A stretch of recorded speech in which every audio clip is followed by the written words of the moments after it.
If you're like, man, it takes half as long to get over somebody as you were in a relationship. You guys ever heard that before?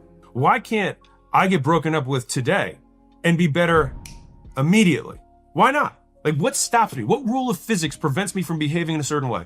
And I want to be clear, there are biological things that can affect this. If you're low on sleep, if you haven't eaten, but like on the flip side, it's like if you slept really well, you have a full stomach, like you are more resilient. All of your mental toughness stats will go up when you are biologically in a better situation. I only say that because they've measured this. People are less tolerant when they haven't slept. They're less tolerant when they haven't eaten, right?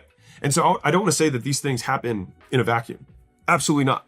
But when the bad thing happens, typically you don't expect them, and you have to deal with the cards you're dealt, right? We have to take it within the fact that maybe we didn't sleep that much the night before, or we haven't eaten in 6 hours. We still have that moment, and Viktor Frankl talks about this in Man's Search for Meaning. He said there's this gap, this moment between stimulus and reaction where we have a choice. We get to act how we want to behave. And I think that is where we get to live out our ideals. And I think if there's anything that's eternal about the human life, it's about the values that we choose to live by.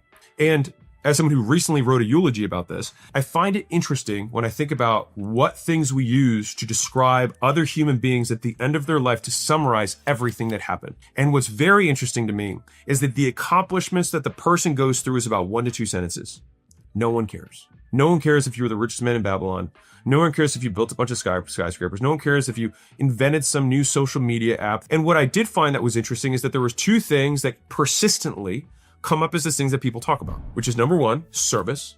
What do they do for other people? And number 2, character, which I see character fundamentally as skills, but skills in behavior on how we treat ourselves and others, which you could maybe just say are also service. Right? But it's how did they behave and what did they do as a result of this idealistic behavior? In thinking and unpacking all of this stuff while I was going through it, it was super elucidating. It was illuminating for me. It helped me understand it better.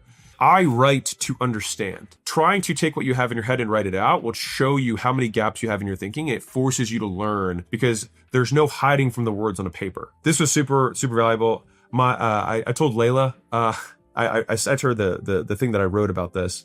And she was like, I think you might have a non-business book in you.